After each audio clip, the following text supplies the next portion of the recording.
Hello students. So in last video we discussed uh, operations on sets and their properties or laws. And two laws were distributive law and De Morgan's law. तो आज हम इनको proof करते हैं. So today in this video we will start the proof of De Morgan's law and distributive law. So let's start. So बच्चे question लिखा हुआ है बोर्ड पर, prove that A intersection B union C is equal to A intersection B union A intersection C. ये है distributive law.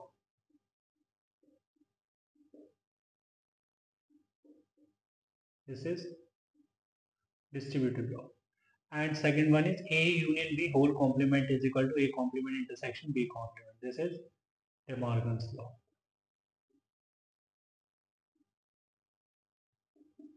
De Morgan's law मुझे prove करना है. ठीक है, चलिए वन बाय वन प्रूव करते हैं.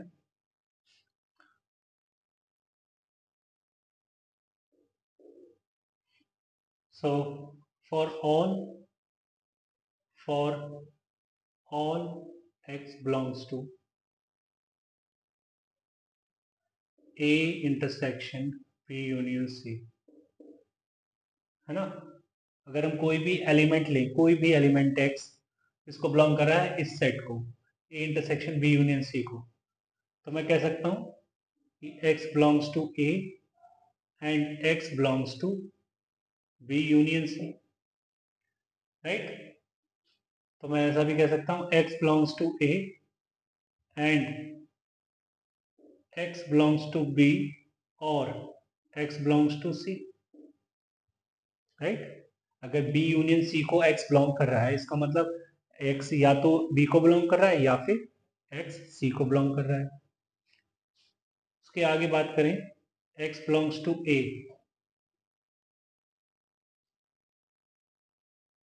And x belongs to B, right.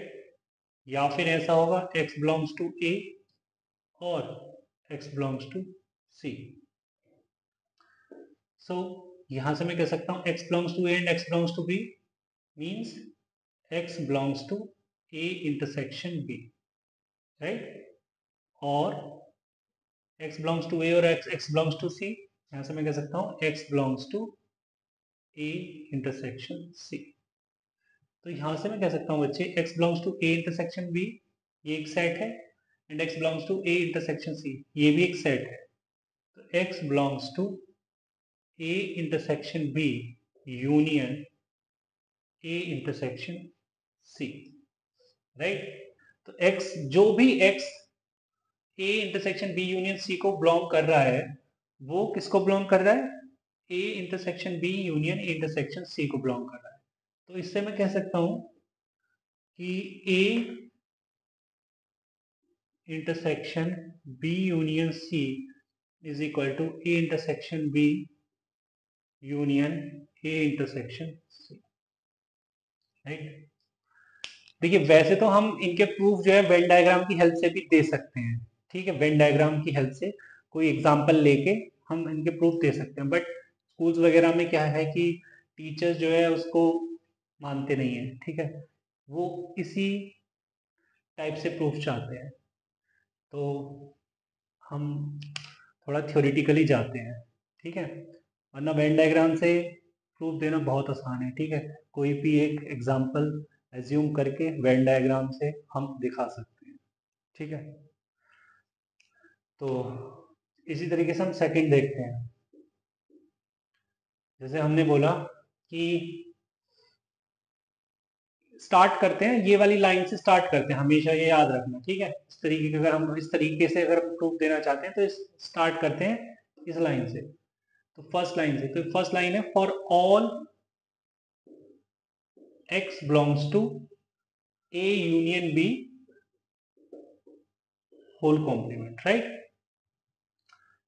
तो अगर x A union B whole complement को बिलोंग कर रहा है तो इसका मतलब क्या है, x किसको बिलोंग नहीं कर रहा होगा, A यूनियन B को बिलोंग नहीं कर रहा होगा, राइट. अब देखो बच्चे, मैं लिखूंगा ऐसे x does not belong to A and X does not belong to B. देखिए यूनियन के केस में वैसे तो और आता है, ठीक है, बट अगर बात हो रही हो डज नॉट बिलोंग की, ठीक है, तो यूनियन के बीच में, यूनियन के लिए और ना आके क्या आएगा, एंड आएगा, ठीक है। इसको ऐसे समझिए ना कि हम अगर बोल रहे हैं कि x belongs to A union B, तब हम बोल रहे हैं कि x ए को बिलोंग कर रहा है या फिर x बी को बिलोंग कर रहा है, राइट। तो अगर हम ए यूनियन बी बनाएंगे तो उसमें ए के एलिमेंट्स भी आ जाएंगे और बी के एलिमेंट्स भी आ जाएंगे। अगर हम कहें कि x does not belong to A union B, मतलब हम क्या चाहते हैं कि ए यूनियन बी के अंदर जितने भी एलिमेंट्स हैं उनमें से x किसी, मतलब उनमें से कोई भी x नहीं बनना चाहिए, ठीक है।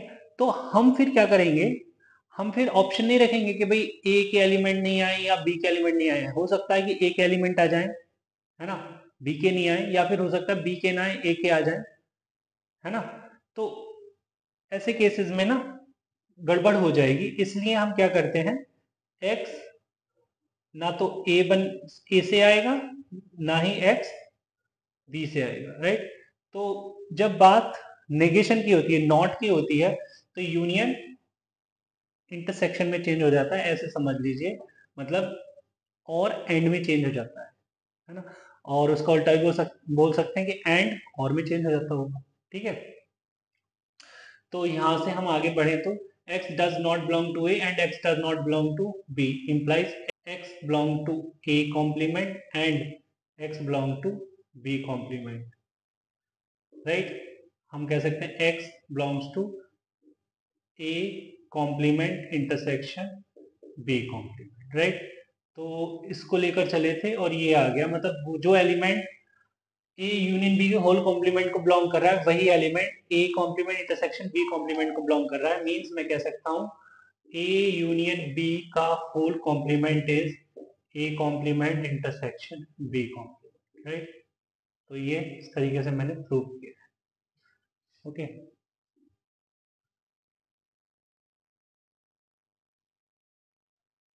चलिए चलिए बेटा, इसको ना वेन डायग्राम की हेल्प से करते हैं,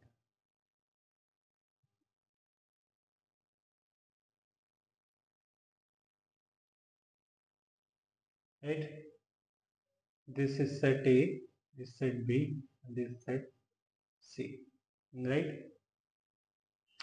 तो ए के अंदर, मतलब मैंने कुछ, अच्छा ये पूरा का पूरा ये रीजन है, कितने पार्ट में डिवाइड हो रहा है, 1 2 3 4 5 6 7, 7 पार्ट में। तो ये 3 सर्कल जो है डिवाइड कर रहे हैं, आपस में डिवाइड हो रहे हैं, और एक जो इन 3 सर्कल से बाहर, मतलब 8th पार्ट ये है ना। तो अगर मैं इसको ए बोलूं, A, this is B, this is C, this is D, this is E, this is F, G and H, right. तो मैं कह रहा हूं कि अगर मैं फर्स्ट की बात करता हूं, पहले ए की बात करते हैं, A A B E F, A B E F, right. And B की बात करें तो B C, C B C D E, B C D E. And C की बात करें तो, सी की बात करें, ये नीचे से C, G F E D, G F E, B union C कितना आएगा, बी यूनियन सी आएगा B C D E F G, right. And A intersection B कितना आएगा, A intersection B means B आ जाएगा, है ना, और ई आ जाएगा, और ए इंटरसेक्शन सी कितना आएगा, ए इंटरसेक्शन सी ई आ जाएगा, ई कॉमा एफ, ये दो आ जाएंगे. Now from LHS,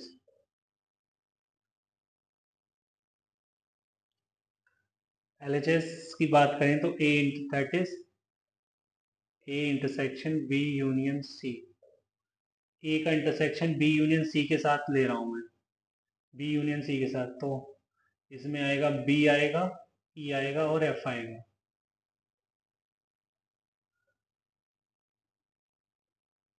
B E F, A B E F and B union C is B E F. Okay, and from RHS that is A intersection B union A intersection C. A intersection B union A intersection C. A intersection B union A intersection C means B E F. हम देख रहे हैं कि दोनों ही equal है, मतलब कह सकता हूँ A intersection B union C is equal to A intersection B union A intersection C, right. तो ये हमने फर्स्ट प्रूफ कर दिया, एंड अगर हम सेकंड प्रूफ करना चाहते हैं तो सेकंड भी कर सकते हैं. Second one is A union B. A union B है कितना? A union B is A B C D,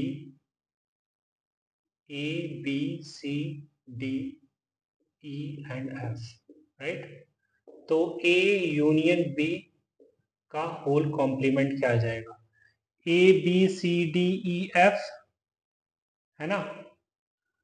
तो आ गया A B C D E F G H. G H नहीं आ रहा है तो यहाँ पे जी एच आ जाएगा, क्योंकि टोटल 8 एलिमेंट्स है ना, जिसमें से 6 तो यहाँ आ गए हैं, 2 एलिमेंट्स जी और एच इधर आ जाएंगे, right. And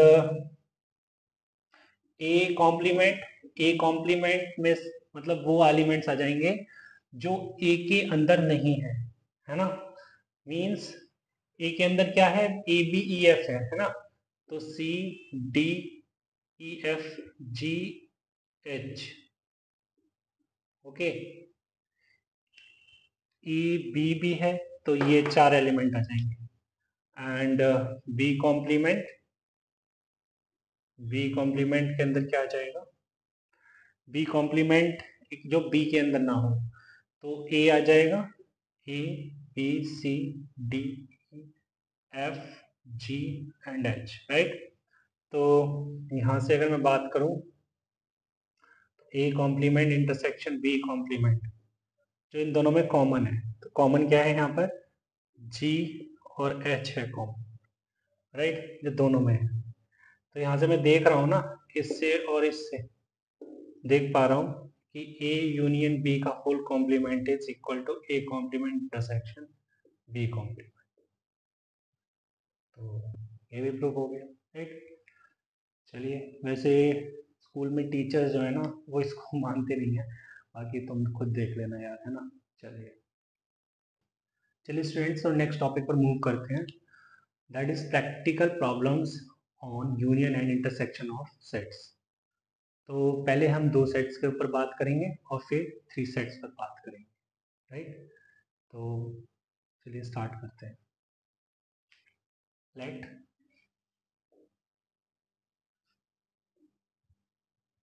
A and B be any two finite sets,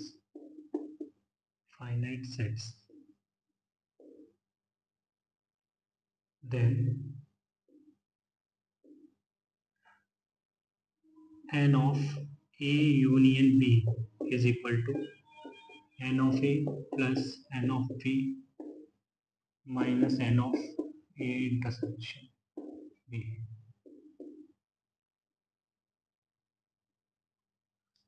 देखो यार, मैंने ये बोला बच्चे कि number of elements in A union B जो भी होंगे वो होंगे किसके इक्वल, एन ऑफ ए, मतलब number of elements in set A plus N of B minus N of A intersection B. चलिए स्टूडेंट, तो इसका प्रूफ देख लेते हैं। For more clarity draw Venn diagram first. A B, right? So this is A minus B, this is B minus A, and this is A intersection A. Okay, तो अब मुझे पता है कि तीनों साइड जो लिखे हैं मैंने अभी, ये डिसजॉइंट है। As A minus B comma A intersection B comma B minus A are mutually disjoint. So number of elements in A union B will be equal to number of elements in A minus B plus number of elements in A intersection B plus number of elements in B minus A, right? And हम लिख सकते हैं A minus B के elements को कुछ इस तरीके से, number of elements in A minus number of elements in A intersection B, right?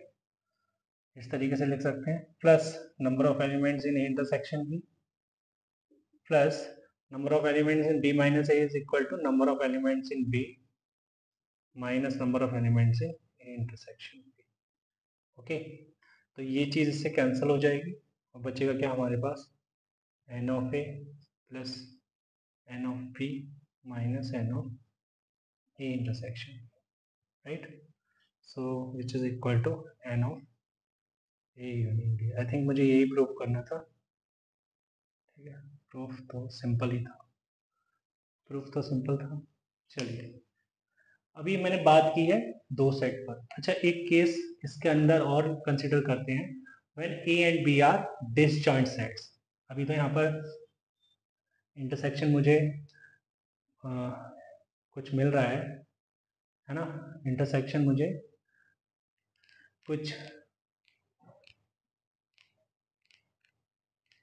मिल रहा है, बट अभी देखता हूँ अगर सेट डिसजॉइंट हो जाए, मीन्स उनका इंटरसेक्शन मुझे नल सेट मिले, देन ये N of A union B किसके इक्वल होगा,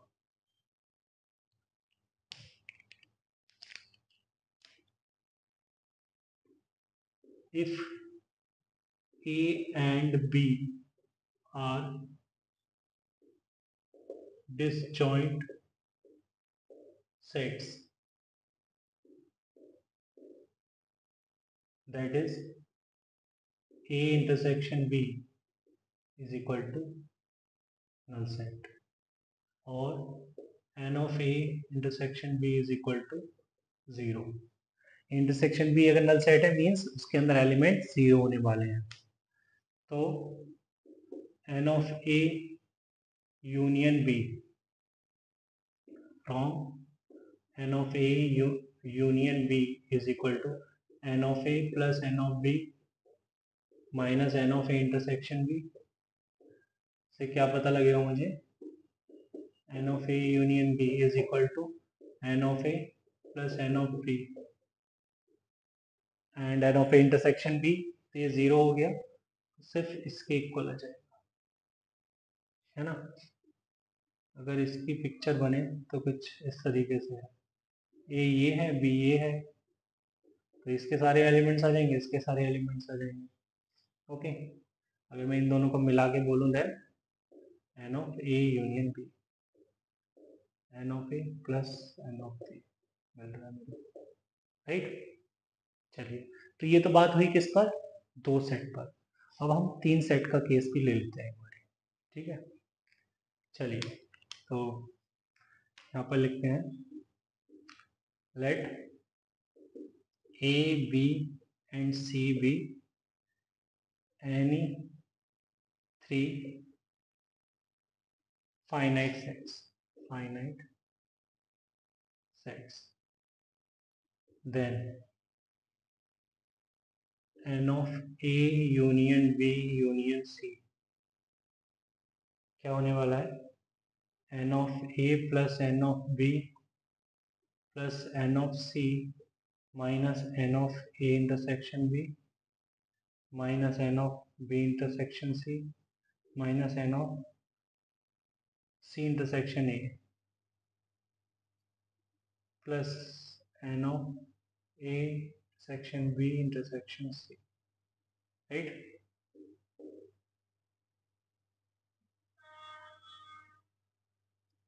चलिए तो इसका भी एक बारी प्रूफ देख लेते हैं, है ना। प्रूफ पहले तो यहाँ पे वेन डायग्राम कंसीडर कर लेते हैं।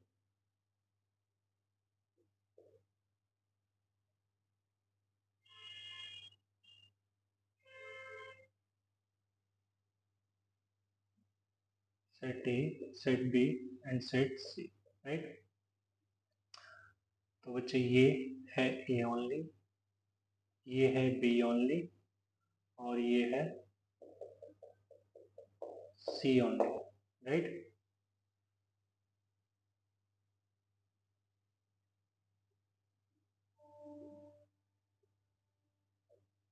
ये है, तो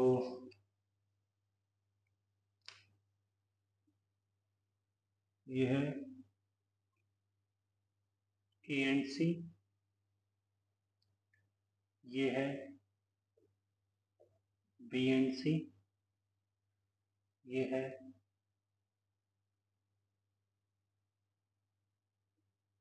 ए एंड बी एंड ये है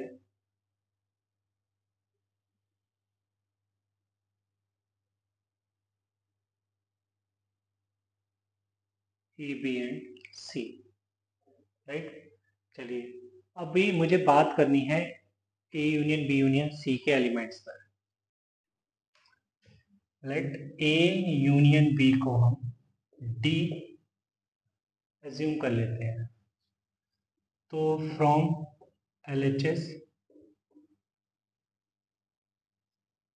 that is n of A union B union C किसके बराबर आ जाएगा, n of A union B तो D है, D यूनियन C, ओके।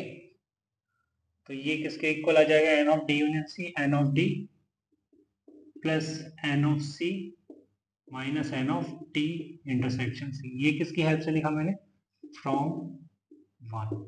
चलिए तो यहाँ पर अगर मैं फिर से D को A यूनियन B लिख दूं तो ये बन जाएगा n of A union B plus n of C minus n of A union B intersection C, right? So this is A union B में लग जाएगा n of A plus n of B minus n of A intersection B, right? Plus n of C minus n of A union B intersection C, okay.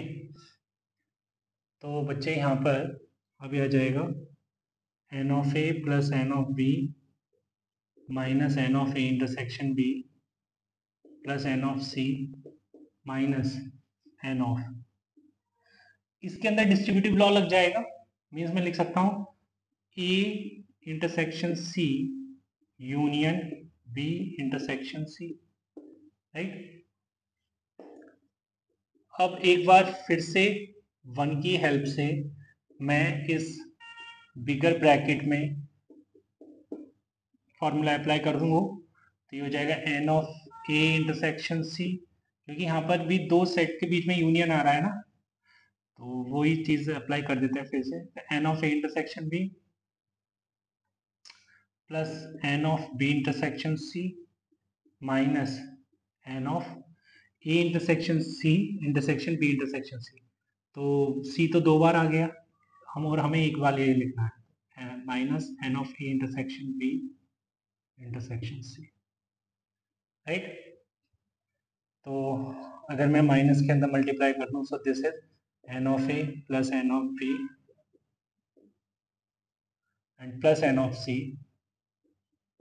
Minus N of A intersection B minus N of B intersection C minus N of A intersection C minus minus plus N of A intersection B intersection C, right. It is equal to n of A union B union C. So this is proof, required proof. Okay. चलिए, तो इस तरीके से हम समझ लिया हमने, ठीक है। Students, the question is, if x and y are two sets such that x union y has 40 elements, x has 25 elements and y has 24 elements, then how many elements does x intersection y have? Okay. तो ये तो formula 1 से question हो जाना चाहिए, क्योंकि दो set पर ही बात हो रही है ना। हमको अगर डेटा गिवन है तो डेटा एक बार लिख लेते हैं। x यूनियन y 40 एलिमेंट्स हैं उसके पास, तो n of x union y is equal to 40, right. x के पास 25 एलिमेंट्स हैं, तो n of x is equal to 25, right. And y has 24 elements, मतलब n of y is equal to 20. Okay, so therefore n of x union y क्या होगा? n of x union y is n of x plus n of y minus n of x intersection y, right? So यहाँ पर बच्चे में x n of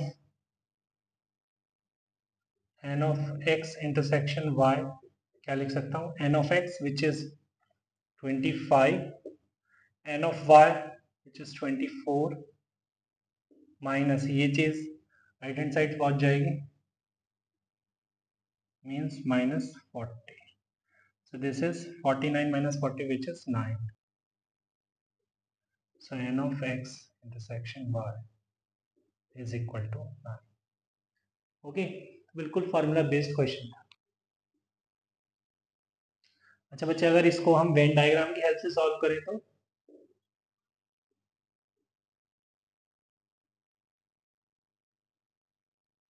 this is x, this is x, this is y, so this is x minus y, this is y minus x, and this is x intersection y. तो हमने बोला let n of x intersection y is equal to a. Okay, तो यहाँ पर हमें पता है कि n of x minus y कितना आएगा? x के अंदर कितने एलिमेंट्स हैं? 25, तो 25 माइनस a आ जाएगा, right. n of x intersection y के तो अंदर मैंने मानी है a, and n of y minus x के अंदर कितने एलिमेंट्स आ जाएंगे? 24 minus a.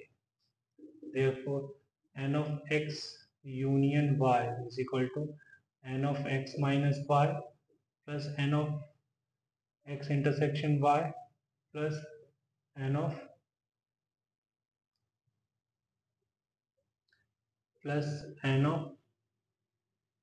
y minus x, right? So this is 25 minus a plus this is a plus this is 24 minus a, and it is equal to 40, right? So ये से cancel, minus ए उधर जाएगा LHS में, तो ये बन जाएगा this is 49 minus 40 which is equal to this is 9, A is equal to 9. Okay, ऐसे भी समझ सकते थे हम, है ना।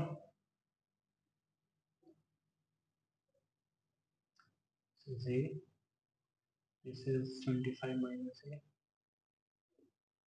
this is 24 minus. चलिए नेक्स्ट क्वेश्चन पर बच्चे मूव करते हैं. Student, question is in a class of 40 students, 24 like to play guitar and 25 like to play piano. If each student likes at least one of the musical instrument, then how many like to play both piano and guitar? ठीक है, question तुम्हें समझ आ गया. यहाँ पे एक line है important जो कि हमें मार्क करनी चाहिए. If each student like at least one of the musical instrument. ठीक है, इसमें ये है कि कल को अगर हम वेन डायग्राम की हेल्प से इसे करते हैं, देन ए बी अगर दो सेट हैं, पियानो और गिटार को लेकर बात कर रहे हैं हम, तो पूरी क्लास इसी में कवर हो जाएगी, ए यूनियन बी में, राइट. मतलब यहाँ पर 5 आएगा, outside A and B is 5. तभी उन्होंने बोला है कि हर एक स्टूडेंट कुछ ना कुछ तो प्ले करता ही है. ठीक है, बाहर कुछ नहीं आएगा, बाहर नल सेट आएगा, इसलिए मैंने ये मार्क कराई है. ओके, तो यहाँ पर अब क्वेश्चन के हिसाब से चलते हैं. क्वेश्चन में क्या है, 40 स्टूडेंट्स की क्लास है. मतलब अगर मैं कल को इस क्लास को यूनिवर्सल सेट लेता हूँ ना, तो universal set is n of A union B which is equal to 40, right. तो मैंने सेट ए बोला है, let A B the set of students play guitar. Okay, and B with a set for students play piano. Okay, तो जो guitar play करते हैं वो कितने स्टूडेंट्स हैं? गिटार प्ले करते हैं वो 24 है. और जो पियानो प्ले करते हैं वो कितने हैं? 25. ओके, तो हमें क्या निकालना है? हमें निकालना है ए इंटरसेक्शन बी के नंबर ऑफ एलिमेंट्स. ओके, तो N of A intersection B क्या हो जाएगा? N of A plus N of B minus N of A union B. तो N of A is 24 plus 25 minus 40. Again answer is 9.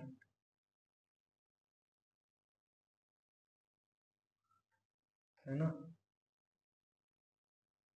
Okay, चलिए next question पर move करते हैं. ये तो लास्ट क्वेश्चन जैसा ही हो गया.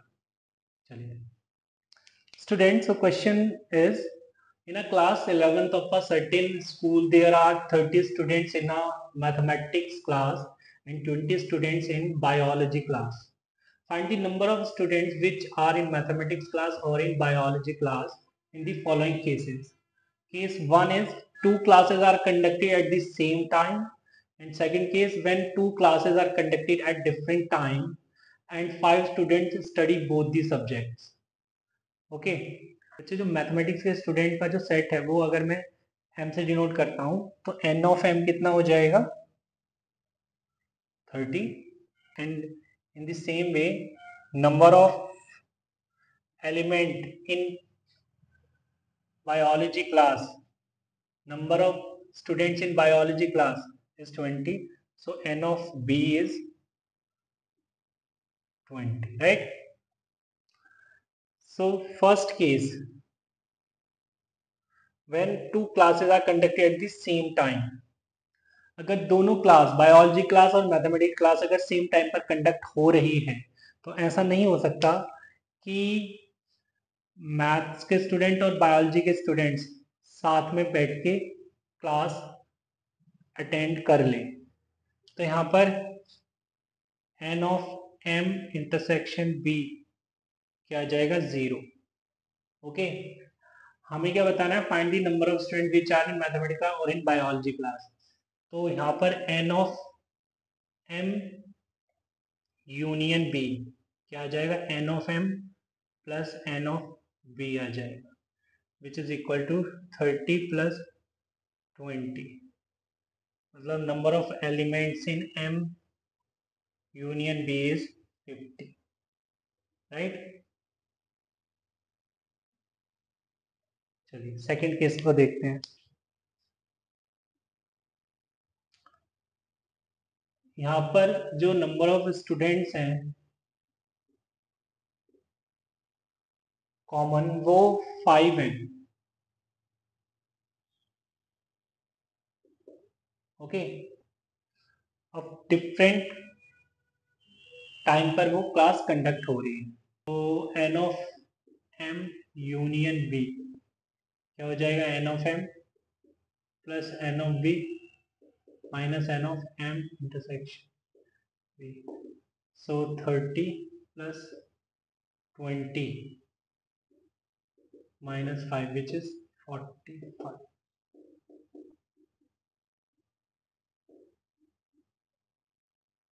right।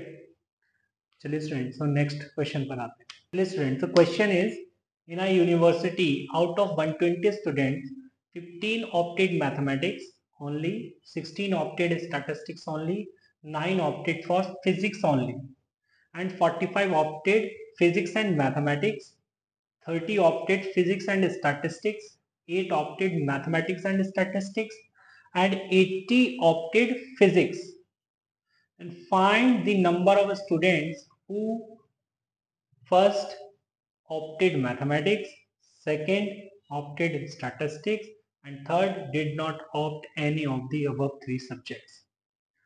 मतलब ये जो टोटल 120 है, ऐसा नहीं है इसके अंदर फिजिक्स मैथ्स और स्टैटिस्टिक्स के ही स्टूडेंट्स हैं, कुछ ऐसे स्टूडेंट्स भी हैं जो इससे इन 3 सब्जेक्ट से बाहर है, राइट। चलिए, तो अगर मैं इसका वेन डायग्राम ड्रॉ करता हूं,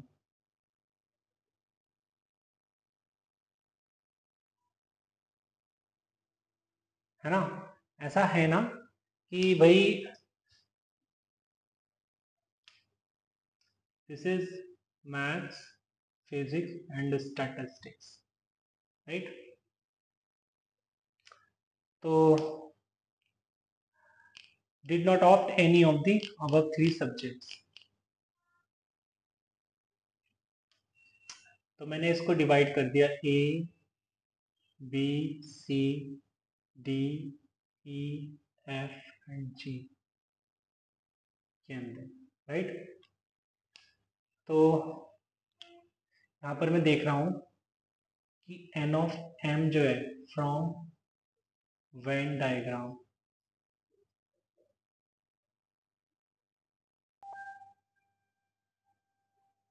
एन ऑफ एम ओनली, बेटा एम ओनली का मतलब है सिर्फ मैथ्स, उसमें केमिस्ट उसमें फिजिक्स और स्टैटिस्टिक्स नहीं जाना चाहिए, मींस ए ही रहेगा इसके अंदर, and which is 15। Okay, 15 opted mathematics and 16 opted statistics only, and of statistics only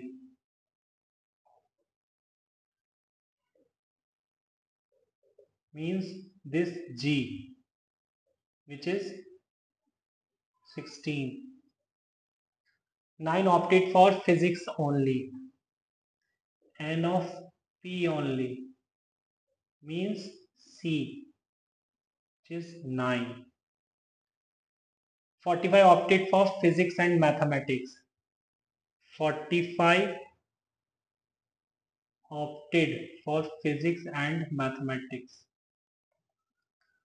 So physics and mathematics में B plus E आएगा, which is equal to 45. तो यहाँ से B तो मेरे पास है नहीं, है ना. आगे 30 opted physics and statistics. Physics and statistics means physics and statistics D plus E. D plus E is equal to 30. Right?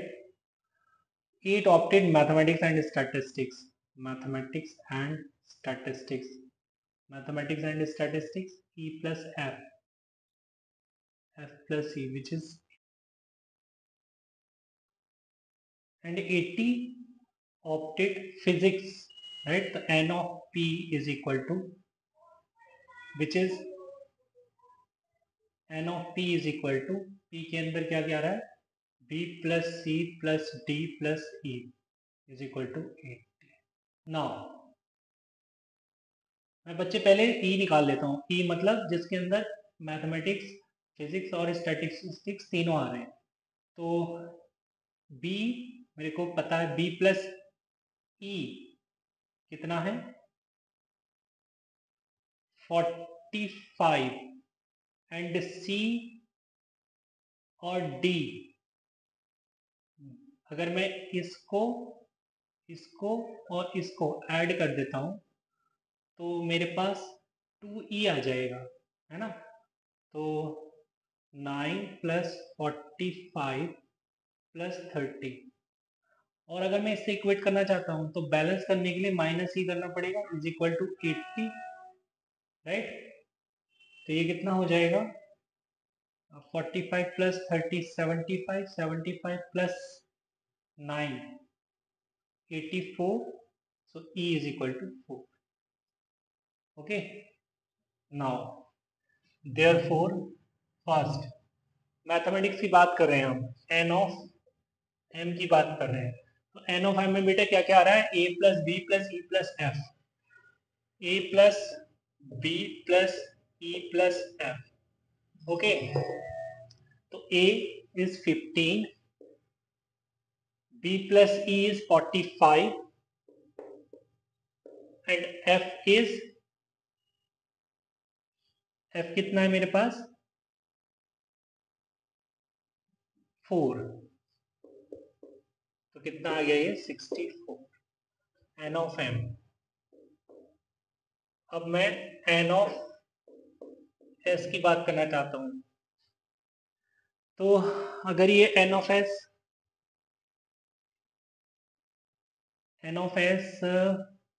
Is